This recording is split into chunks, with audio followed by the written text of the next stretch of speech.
Hello friends, MPPSC notes with सपना में आपका स्वागत है।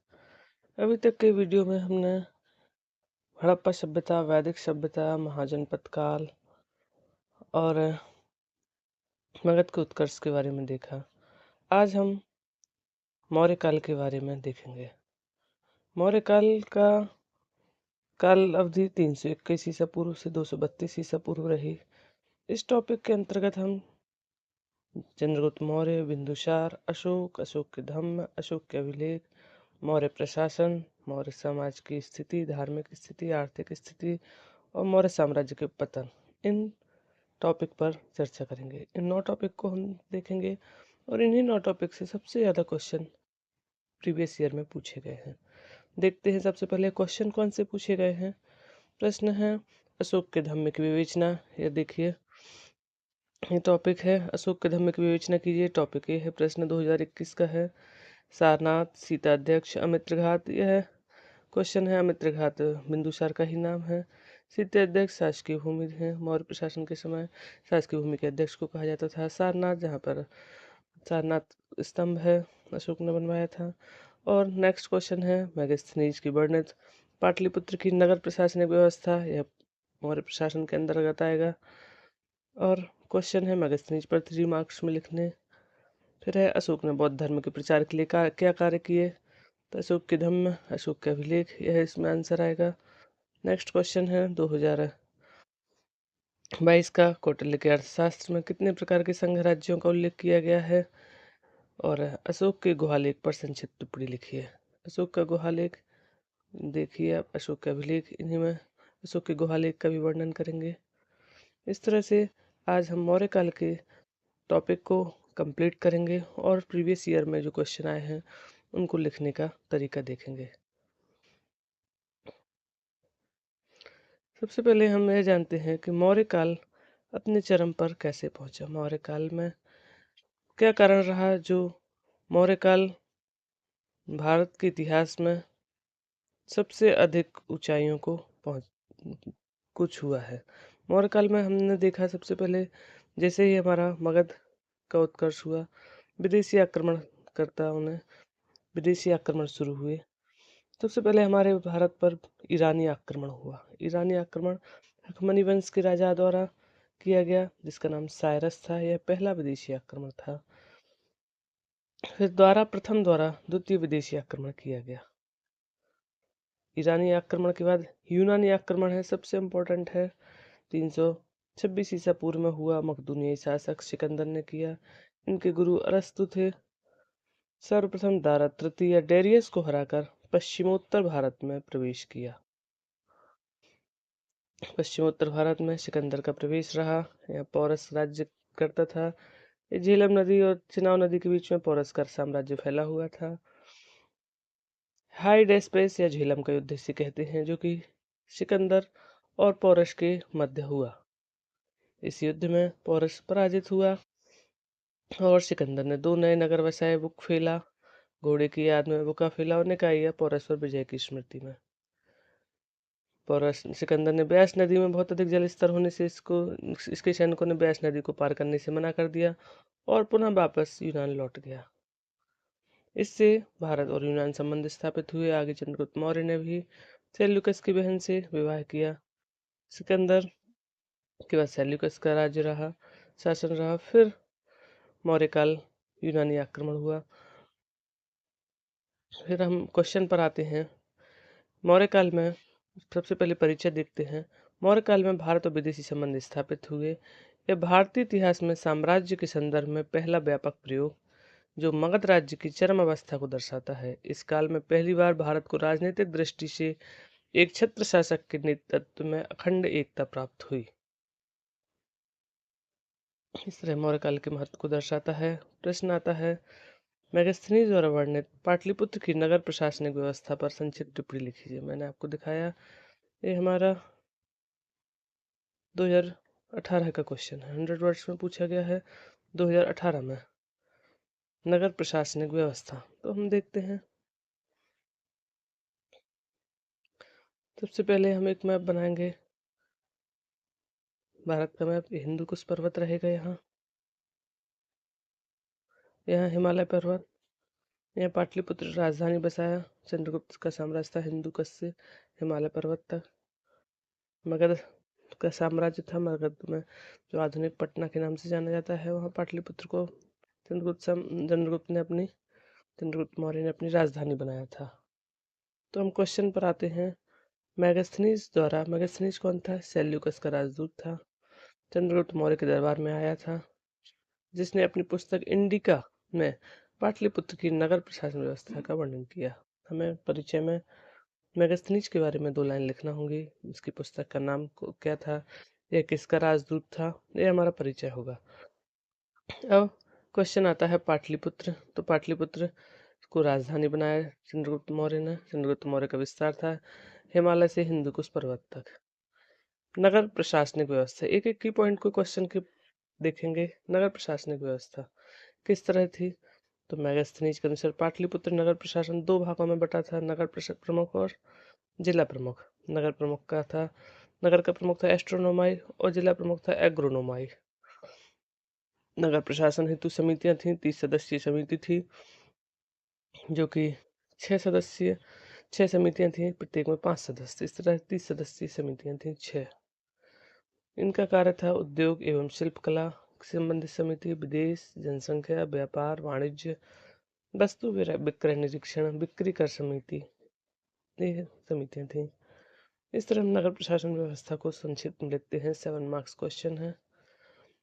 उक्त समितियों के कार्य निष्कर्ष लिखेंगे हम। उक्त समितियों के कार्यों को देखकर निष्कर्षतः कहा जा सकता है, चंद्रगुप्त मौर्य ने एक उन्नत नगरीय व्यवस्था की नींव रखी।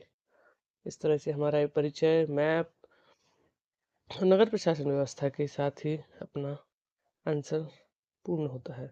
यदि आप इस तरह से कोई आंसर लिख कर आते हैं तो आपको अधिकतम अंक मिलने की पूरी संभावना है।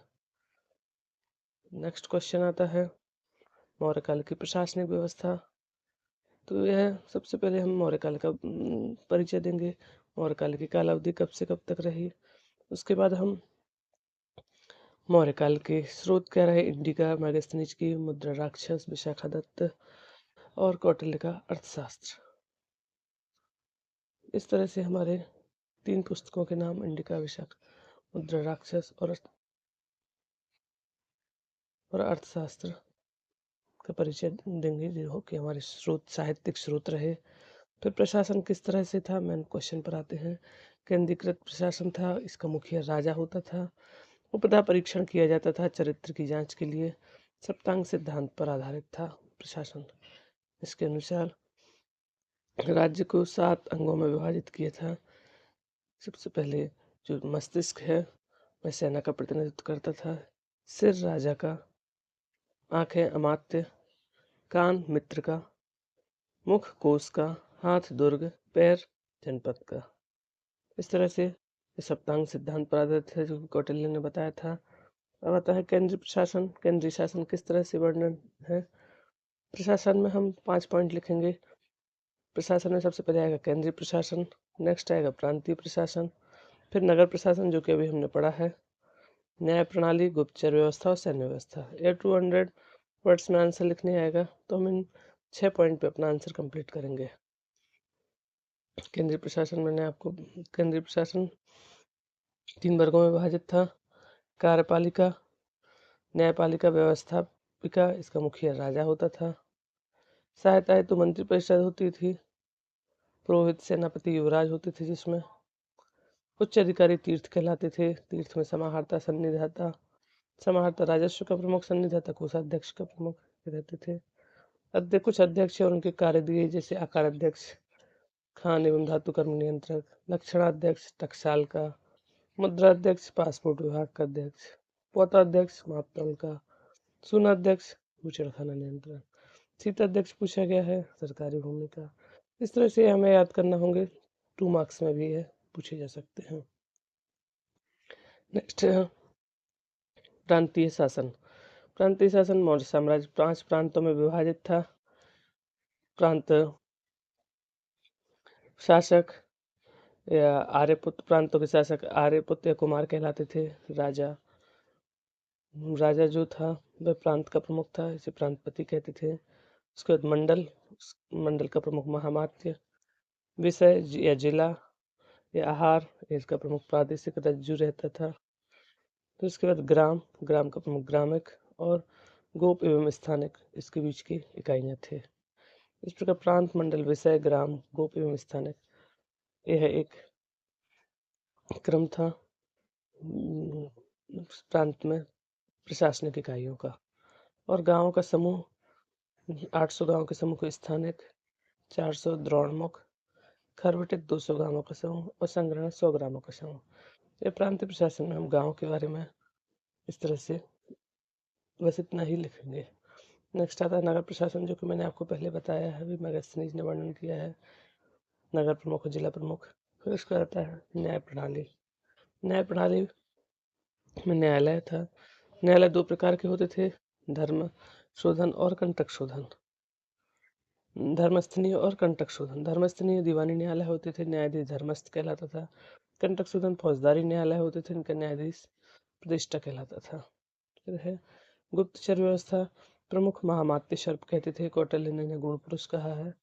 2 प्रकार के गुप्तचर थे, संस्था एवं संचार। संस्था थे जो एक ही स्थान पर संगठित होकर कार्य करते थे, जबकि संचार घूमकर कार्य करते थे, गुप्तचरी का कार्य। रक्षण, पुलिस व्यवस्था को रक्षण कहते थे। मृदुमशुमारी जनगणना हेतु विभाग था। सैन्य व्यवस्था, नेक्स्ट आता है सैन्य व्यवस्था। मैगस्थनीज ने 6 नीतियां सैन्य प्रशासन हेतु बनाई है, प्रत्येक में 5 सदस्य थे। यह समिति थी जल सेना के लिए, पैदल के लिए, हाथियों के लिए, यातायात रसद के लिए, अश्वरोही सेना और रथ सेना। इस तरह से हमारा प्रशासनिक व्यवस्था पूर्ण होती है। 6 पॉइंट में आंसर लिखेंगे। केंद्रीय प्रशासन, प्रांतीय प्रशासन, नगर प्रशासन, न्याय प्रणाली, गुप्तचर व्यवस्था और सैन्य व्यवस्था। फिर आता है नेक्स्ट सामाजिक स्थिति। सामाजिक स्थिति के बारे में, मौर्यकालीन सामाजिक स्थिति का वर्णन इंडिका में मिलता है। इनमें प्रमुख शिक्षा केंद्र तक्षशिला, वाराणसी, उज्जैन थे। समाज 7 वर्गों में विभाजित था, दार्शनिक, किसान, शिकारी एवं पशुपालक, शिल्पी एवं कारीगर, योद्धा, निरीक्षक, गुप्तचर तथा अमात्य एवं सभासद। दास, मैगस्थनीज के अनुसार दास प्रचलित नहीं थे, जबकि कौटिल्य ने 7 प्रकार के दासों की का वर्णन किया है। इनकी स्थिति संतोषजनक थी। वर्णाश्रम व्यवस्था, वर्ण संकर जातियों का उल्लेख। स्त्रियां अनिष्कासनी कहलाती थी, संभ्रांत घर की स्त्रियां जो घर के अंदर रहती थीं, और रूपा जीवा जो स्वतंत्र रूप से वेश्यावृत्ति करती थीं। विवाह, दहेज प्रचलित था। तलाक, दहेज हमने बताया था महाजनपद काल से ही प्रारंभ हो गया था। तलाक था, पुनर्विवाह था। शूद्रों के उत्थान आरंभ हुआ, उन्हें कृषि कार्यों में लगाया जाने लगा। इस प्रकार हम समाज, दास, वर्ण व्यवस्था, स्त्रियों और विवाह के वर्णन 6 पॉइंट में करते हुए सामाजिक स्थिति का वर्णन करेंगे। किसी भी क्वेश्चन की सामाजिक स्थिति का पूछा जाता है, 6 पॉइंट याद रखना है। समाज कैसा था, वहाँ वर्ण व्यवस्था थी, जाति प्रथा थी, स्त्रियों की स्थिति कैसी थी, विवाह के क्या नियम थे, और शूद्रों की स्थिति क्या थी। इन आधार पर हम अपना आंसर को कंप्लीट करेंगे। नेक्स्ट आता है मौर्य समाज में मौर्य काल की आर्थिक स्थिति का वर्णन कीजिए। आर्थिक स्थिति, अर्थव्यवस्था में कृषि, पशुपालन, व्यापार, वाणिज्य आता है। इसका वर्णन निर्याकस स्ट्रैबो ने किया है। भूमि 3 प्रकार की थी, कृष्ट भूमि, अकृष्ट और स्थल भूमि। कृष्ट भूमि जुती हुई, अकृष्ट बिना जुती भूमि, और स्थल भूमि ऊंची भूमि को कहते थे। सीता सरकारी भूमि को कहते थे। अदेव मात्रक, हमें की पॉइंट ही याद रखना है। अदेव मात्रक जिस भूमि पर बिना वर्षा की अच्छी खेती होती थी। कर 3 प्रकार के थे, रज्जु कर, बलि कर, हिरण्य कर। रज्जु कर भूमि माप हेतु कर था, बलि कर धार्मिक कर था, हिरण्य न्याय लिए जाने वाला कर, नगद लिया जाने वाला कर। हिरण्य नगद लेते थे। मुद्रा, मुद्रा कौन कौन सी थी? मुद्रा एक थी मासक, एक काकड़, एक शतमने। मासड़, काकड़ और शतमने। मासड़ चांदी और तांबे के सिक्के थे, काकड़ तांबे के थे और शतमान चांदी का सिक्का था। व्यापार, सूती वस्त्र हेतु कलिंग, मालवा से व्यापार होता था। चीन से रेशम का आयात होता था। बंदरगाह, पूर्वी तट पर ताम्रलिप्ति, पश्चिमी तट पर भरड़ोच और सोपरा। तक्षशिला, पाटलिपुत्र, कौशाम्बी, उज्जैन, काशी, जावा, सुमित्रा, मिस्र, सीरिया, बोर्नियो व्यापार के प्रमुख केंद्र थे। भूमि कर 1/4 भाग लिया जाता था। सिंचाई कर उदक भाग सिंचाई कर को उदक भाग कहते थे। सार्थवाह तो व्यापारियों का नेता होता था। मैगस्थनीज के अनुसार बिक्री कर ना देने पर मृत्युदंड दिया जाता था। आयात होता था चमड़े का नेपाल से, मदरा, सीरिया और घोड़ा पश्चिम एशिया से। निर्यात करते थे हम हाथी दांत, मोती, रंग, नील, कछुए, सीप, बहुमूल्य लकड़ियां आदि। इस तरह से अर्थव्यवस्था कंप्लीट होती है। आर्थिक स्थिति में हम सबसे पहले कृषि, पशुपालन के बारे में, भूमि के बाद कर, मुद्रा, व्यापार, बंदरगाह और आयात निर्यात, इन पॉइंट को लिख के अपने आंसर को कंप्लीट करते हैं। इस तरह से हमारा मौर्यकाल की सामाजिक, आर्थिक और राजनीतिक दशा का वर्णन पूरा होता है। आपको वीडियो कैसा लगा? यदि आपको वीडियो अच्छा लगा है तो प्लीज़ लाइक और सब्सक्राइब जरूर करें और कमेंट करके ज़रूर बताएं। नेक्स्ट क्वेश्चन आता है। क्वेश्चन है अशोक बौद्ध धर्म, अशोक के धर्म की विवेचना कीजिए। अशोक के धर्म में सबसे इम्पोर्टेंट है अशोक मौर्यकाल के दौरान अशोक से संबंधित ही प्रश्न पूर्व में कई प्रश्न पूछे जा चुके हैं। देखते हैं अशोक से संबंधित प्रश्न उत्तर।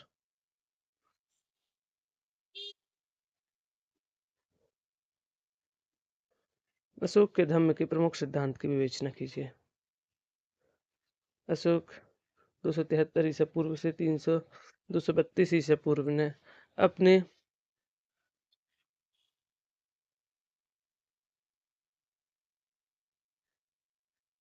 दूसरे तथा 7वें स्तंभ लेख में धम्म की व्याख्या की है। इसके अनुसार धम्म है साधुता, बहुत से कल्याणकारी कार्य करना, पाप रहित होना, मृदुता, दूसरों के प्रति व्यवहार में मधुरता, दया, दान तथा सुचिता। यह अशोक के अनुसार धर्म है। अशोक द्वारा अपनाए गए धर्म के मूल सिद्धांत क्या हैं? 11 मूल सिद्धांत हैं। संयम अर्थात इंद्रियों पर अंकुश, भाव शुद्धि अर्थात विचारों की पवित्रता, कृतज्ञता, दृढ़ भक्ति, दया, दान, शुचि अर्थात स्वच्छता, सत्य, शुश्रुता, संप्रतिप्ति, सहायता, अपरिचित अर्थात अपरिचित्र अर्थात श्रद्धा। धम्मनीति में तीनों धर्मों का समावेश था, ब्राह्मण, जैन और बौद्ध धर्म का। ब्राह्मण धर्म आचरण नियम पर आधारित, जैन धर्म अहिंसा का समावेश और बौद्ध धर्म में अपदिव्य की बात कही गई थी। यह एक आचरण संहिता ही थी। इस प्रकार 7 मार्क्स में हम अशोक के धम्म का परिचय देते हुए उसके मूल सिद्धांत और धम्म नीति का वर्णन करते हैं। नेक्स्ट क्वेश्चन आता है अशोक के शिलालेख, जो कि पूछा गया है कि शिलालेख की व्याख्या कीजिए। अशोक के अधिकतर अभिलेख प्राकृत एवं ब्राह्मी लिपि में है। अशोक के अभिलेखों को सर्वप्रथम जेम्स प्रिशेप द्वारा पढ़ा गया। अशोक को प्रियदर्शी नाम शिलालेखों में उल्लेखित है। 14 शिलालेख हैं। 14 शिलालेखों का वर्णन हम देंगे। पहला है पशु बलि निंदा की, दूसरे में मनुष्य पशु चिकित्सा की बात कही गई, तीसरे में दौरे धार्मिक नियम, चौथा धम्म घोष, पांचवा धर्म महामात्र की नियुक्ति, छठा आत्मनियंत्रण,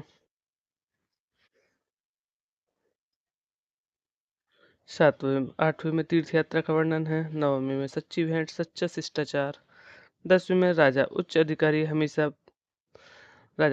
होता है, हमेशा प्रजाहित में सूचना हो चाहिए, 11वीं में धम्म की विशेषता, 12वीं में स्त्री महामात्र की नियुक्ति, 13वीं में कलिंग युद्ध का वर्णन है और 14 में जनता को धार्मिक जीवन बिताने के लिए प्रेरित किया गया है। यह अशोक के 14 शिलालेख थे और 7 स्तंभ लेख थे जो कि ब्राह्मी लिपि और प्राकृत भाषा में लिखे गए हैं।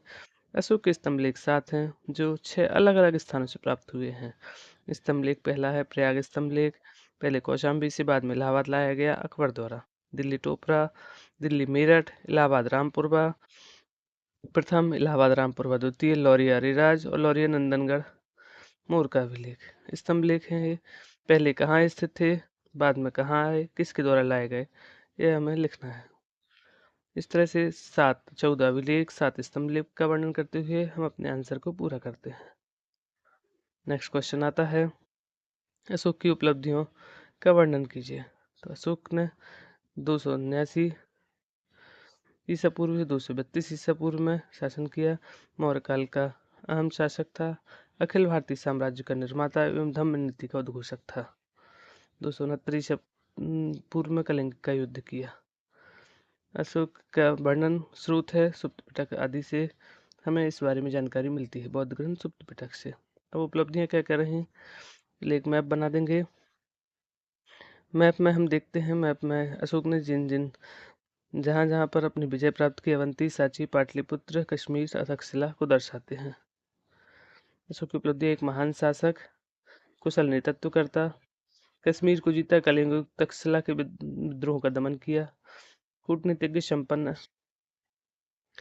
चाणक्य की षटगुण विदेश नीति के स्थान पर शांतिपूर्ण सहअस्तित्व की नीति लाई, नैतिक, दयालु, उदार, मानवतावादी दृष्टिकोण, उदारवादी धम्म नीति का प्रतिपादक, ब्राह्मण जैन बौद्ध धर्म में समन्वय, पितृवादी सत्ता मॉडल का प्रतिपादक, आदर्श प्रजापालक, अखिल भारतीय साम्राज्य का विस्तार और लोक कल्याणकारी से जीव कल्याणकारी राज्य का प्रतिपादन शिलालेख द्वितीय में है, जिसका वर्णन। निसंदेह अशोक एक निष्कर्ष लिखते हैं, निसंदेह अशोक एक महान शासक था, परंतु कलिंग युद्ध में किया गया नरसंहार उसके व्यक्तित्व पर प्रश्न चिन्ह लगाता है। अंततः चंद्रगुप्त मौर्य के समान प्रबल, समुद्रगुप्त के समान प्रतिभा संपन्न एवं अकबर के समान उदार एवं निष्पक्षवादी था। इस तरह से निष्कर्ष लिखते हुए हम अपने उत्तर को पूरा करते हैं। चलिए नेक्स्ट क्वेश्चन इसी से संबंधित है। पूछा जा सकता है, अशोक का शासक के रूप में मूल्यांकन। लगभग वही आंसर है, इसमें हम मूल्यांकन को भी लिखेंगे। मूल्यांकन यहाँ पर की पॉइंट है कि क्या अशोक को आप किस नज़र से देखते हैं। चक्रवर्ती सम्राट, अशोक सम्राटों के सम्राट रहे। उनकी उपलब्धियां दिखाएंगे हम पहले। राजनीतिक दृष्टि से महान विजेता, तक्षशिला के विद्रोह का दमन, ये सभी जो हमने अभी पूर्व के क्वेश्चन में पढ़ा है। धार्मिक दृष्टि से सहिष्णु, नैतिक, आदर्श प्रजापालक, राष्ट्रीय एकता के प्रवर्तक, न्याय प्रशासन, दंड एवं समता व्यवहार पर स्थापित। अब इनका मूल्यांकन में हम क्या लिखेंगे। आलोचना, कुछ विद्वानों ने अशोक की धार्मिक और शांतिवादी नीति की यह कहकर आलोचना की है कि उसने मगध साम्राज्य की सैनिक शक्ति को कुंठित कर दिया और मौर्य साम्राज्य का पतन हो गया, परंतु इसका कोई प्रत्यक्ष प्रमाण नहीं है।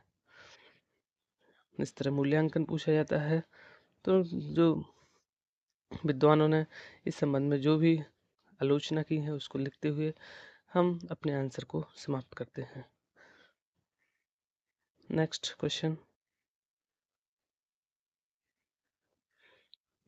आता है, लास्ट मौर्य साम्राज्य के पतन के क्या कारण रहे।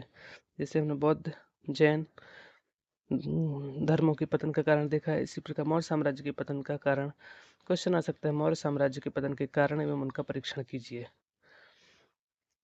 चंद्रगुप्त परिचय देखते हैं। चंद्रगुप्त मौर्य ने जिस मौर्य साम्राज्य की स्थापना की थी, जो प्रशासनिक ढांचा खड़ा किया था और जिसे अशोक ने पराकाष्ठा पर पहुंचकर स्थायित्व प्रदान किया था, वही साम्राज्य अशोक की मृत्यु के पश्चात केवल 52 वर्षों में विलीन हो गया। क्या कारण था पतन के कारण और परीक्षण। पहला था ब्राह्मणों की प्रतिक्रिया।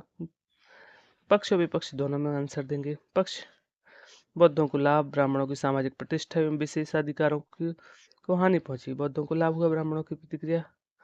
विपक्ष कहता है धम्म नीति में ब्राह्मणों का आदर सत्कार की बात अशोक की ब्राह्मण विरोधी नीति उसके अभिलेखों से सिद्ध नहीं होती। नेक्स्ट है अशोक की शांति एवं अहिंसा। पक्ष है सैनिक अवनति हुई। विपक्ष कहता है साक्ष्यों से ऐसा प्रमाणित नहीं होता। तीसरा पतन का कारण दिखता है जटिल नौकरशाही। इसके पक्ष में प्रमाण है अत्यधिक केंद्रीकृत महत्वपूर्ण निर्णय शासक के प्रत्यक्ष नियंत्रण में थे, जिसमें केवल मजबूत प्रशासक ही नियंत्रण कर सकते थे। चौथा आता है अयोग्य उत्तराधिकारी यह शासन की विघटनकारी समस्याओं को हल नहीं कर पाए। पांचवा राजकोषीय दबाव, विस्तृत नौकरशाही एवं कल्याणकारी कार्यों से राजकोष पर दबाव बढ़ा। छठा, मौर्यों द्वारा विदेशी विचारों को ग्रहण किया गया, खासतौर पर कला के मामले में। राष्ट्रीय चेतना का अभाव, प्रांतीय शासकों के अत्याचार एवं करों की अधिकता, मौर्यों के अत्याचार एवं विदेशी विचारों के विरुद्ध पुष्यमित्र संघ के द्वारा राज्य में की गई क्रांति। इस तरह से 9 पॉइंट हैं जो हमें पतन के कारण प्रतीत होते हैं और निष्कर्ष में लिख सकते हैं। मौर्य साम्राज्य के पतन के लिए कोई एक निश्चित कारण दिखाई नहीं पड़ता। इन सभी का सम्मिलित प्रभाव हमें मौर्य साम्राज्य के पतन का कारण परिलक्षित होते हैं। इस तरह से हम अपना आंसर को समाप्त करेंगे। आपको आज का वीडियो कैसा लगा कमेंट करके ज़रूर बताएं। चैनल को लाइक और सब्सक्राइब करें। यदि आप इस तरह के आगे और वीडियो देखना चाहते हैं तो कृपया चैनल को लाइक करें, सब्सक्राइब करें। और कल हम मौर्योत्तर काल के बारे में पढ़ते हैं, उसके क्वेश्चन आंसर देखते हैं, प्रीवियस ईयर में आए हुए आंसर को देखते हैं। धन्यवाद।